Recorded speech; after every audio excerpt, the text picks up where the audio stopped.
Thank you, and I'm glad to join our conversation. And it's part of this year's celebration of the 30th anniversary of Ukrainian independence. And I remember every year of this very uneasy and challenging time. But for me, the real nation building of Ukraine started in 2014. It was a moment of truth for the nation, which just got its independence in 1991 as a collapse of the Soviet Union as a result. It was not because of the internal struggle for independence or something like that. So, and with that feeling of absence of external threat, Ukraine lived for some time until 2014. With the decline of military, with losing capacity, losing the organization. So it was a very easy target for Russia to control. And everybody in Moscow understood that without Ukraine, Russia just has no future as an empire. That's why all efforts of Putin particularly were concentrated on keeping Ukraine under control.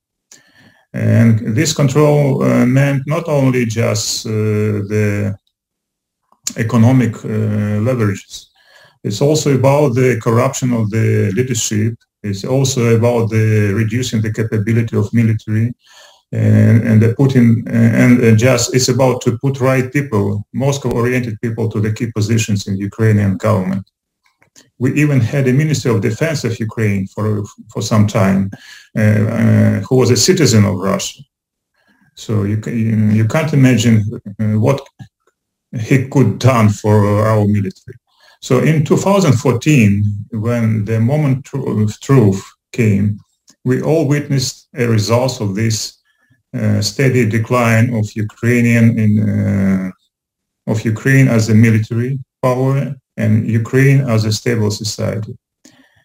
And in February 2014, one day on 22nd February, Ukrainian people wake up in the morning without the president, without the Minister of Defense, without the Chief of Security Service, Prime Minister. All of them, they just left for Russia. They fled to Russia. And at the same time, Russian Green soldiers moved to Crimea. No executive power at all, only parliament, which was not ready for that situation. I couldn't imagine other country who could just react in the manner which Ukraine reacted to that challenge. It was a result of independent development of our civil society in Ukraine, which was very mature by the time of 2014. And it was underestimated by Putin and his people in Moscow. They never expected that in Ukraine, people think in other way, that there are free people who decide themselves what to do, and they are not asking for central power what to do. He never expected that kind of mentality in Russia, but in Ukraine, it was a fact that volunteers, different people from all sides of our society, they moved to protect the country. And I personally remember the story of one of them, Roman Lutsuk from the western city of Lutsk, Ukraine. He was a businessman, very successful businessman in his city, with a house, with a family, with everything. But in 2014, when he watched the TV together with his friends, with all these movements in east of Ukraine and Crimea, he and his friends decided to join the mass of volunteers and to support Ukrainian defense in the east. So they bought everything they needed for the war except of armament. They moved as a company to the east of Ukraine. They asked the military Ukrainian military who were at the time moving in the same area to give them arms, and they joined the operations. He was wounded 2 times. And in the end, he just was heavily injured and taken to the hospital to United States in Walter Reed. Not Walter Reed, but in a medical center in Connecticut. And I visited him and his family at the time as a defense attaché. And I just remember that story. The story of the ordinary Ukrainian who never was interested in politics before 2014, who never expected to be a military. But there was a moment of truth for him, and he decided to step up and to assist, to support his country. Yes, fortunately, our civil society contributed a lot, together with just small portion of military in 2014, to keep Russia away from the major territory. Of course, it was a problem for Putin, not only because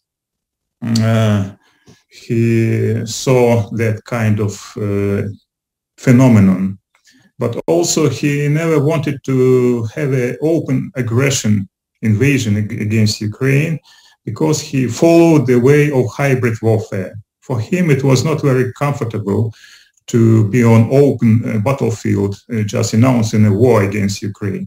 So he preferred, as a KGB officer at the time, to follow the hybrid approach, just to announce that we are not there, as in Crimea, that it's all about Ukrainian internal politics, it's a civil war in Ukraine, and if there are any Russian citizens on the territory of Ukraine, they are former military, they are not related to the Moscow like that. So I still don't think that Russia, especially Putin leadership, they prefer military invasion to Ukraine. They don't want it. It's a KGB mentality. KGB never wanted an open battle or struggle. They always prefer to do it undercover, like they do it now in Europe with poisoning operations and like that. Now, after 7 years of war in the East, yes, we have a bleeding conflict, as Dr. Karber mentioned. Every day we have some kind of casualties in the East. It's a very painful situation for Ukraine, but it's a reality. We face it and we have to be strong. And for us, everybody understands in Ukraine that only strong economically and military strong Ukraine can stop Russia. And in Moscow, they understand that the strong, prosperous Ukraine is a direct threat to Russia itself. Because it's an example for Russian people to ask themselves why Ukrainians succeeded and we are not.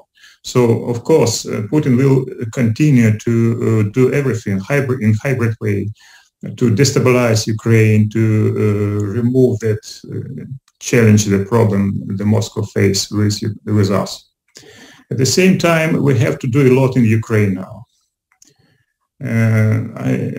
I think that yes, for our partners, Europe, United States, everybody has capability and could contribute to our efforts. But the key engine of our changes should be our people, our leadership itself. So we have to be organized and we have to be very motivated to do the changes and the reforms in our country ourselves first. And of course, with support of the West, we can do it quicker, or faster. But nevertheless, too much or a kind of Marshall Plan, as Dr. Karber mentioned, for Ukraine. It's not a golden bullet if you don't have an organized society or organized management and leadership in Ukraine. So we have to work a lot just to have a strong government, effective parliament. We have to reform our juridical system and many other areas. And I'm optimist in terms of the time. We have a change of the generations. now in Ukraine. So the old Soviet mentality generation is just passing away from natural causes, and young generation is moving to the life. Many of them, most of them, they saw the war. I'm involved in the veteran activities now as a director of the foundation. So every day I have meetings, conversations with our veterans who participated in the war. And I see that it's a different type of people which I saw before this conflict with Russia. And there are a lot of them. Almost 300,000 men have a status of the veteran of the war. So you can imagine, many of them, they are not active military. They're either in the reserve or just on a civil life, but many of them already come back to force and to defend the country. So we have a very big number of people, motivated people with experience who are ready to defend the country. This phenomenon was not known in Ukraine before the 2014, I remember. In 2012 or 13,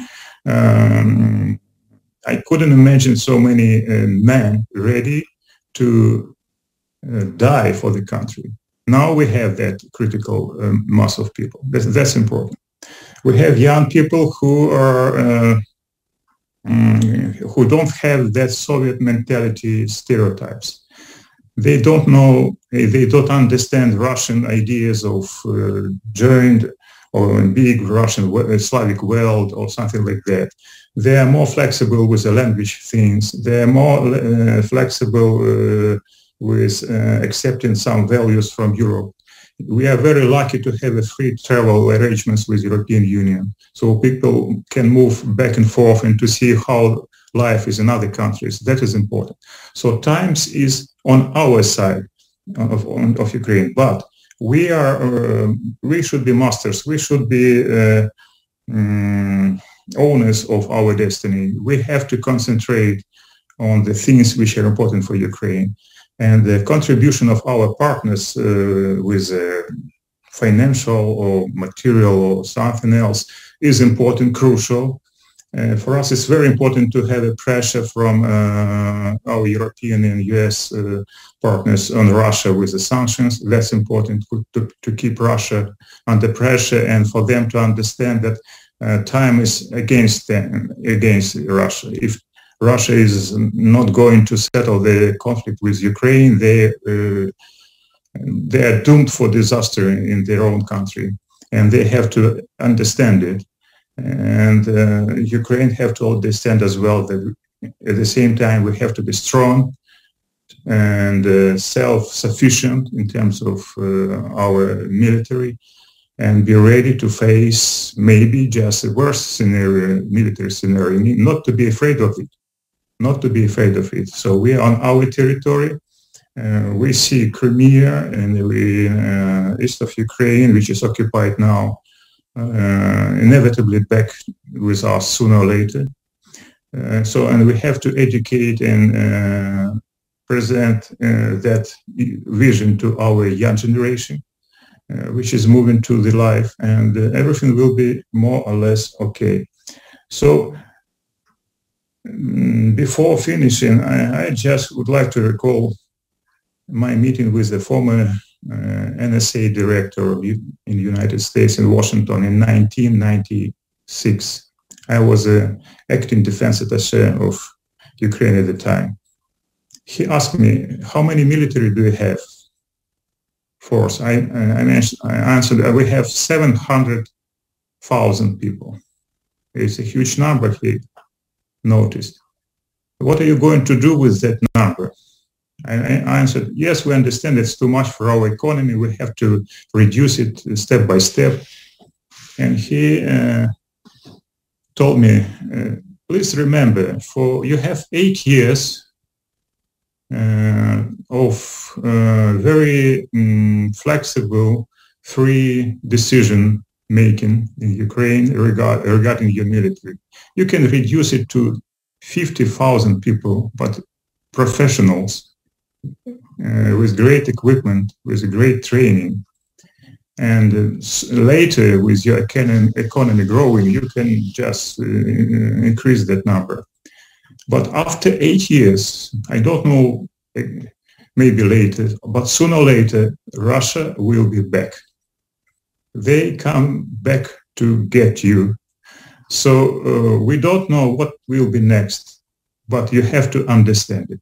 It was 1996, and in 1999, Putin came to power, and in 2004, 2010, we had the first Orange Revolution, and then we had a war, and Russia came back to us. So 2014, it was a moment of truth for Ukrainian people, and the nation building started this year. Everybody here in Ukraine understands that we have an enemy, not a former friend, not a relative. We have an enemy on our border, and we have nothing but to defend our country, and we have no choice. And this understanding is growing in society, and that's important for our leaders to understand that civil society in Ukraine is strong and mature enough to keep any leadership under control and to press any leadership for changes and for making our country strong and great partner of European Union, NATO, and United States in our region. Thank you.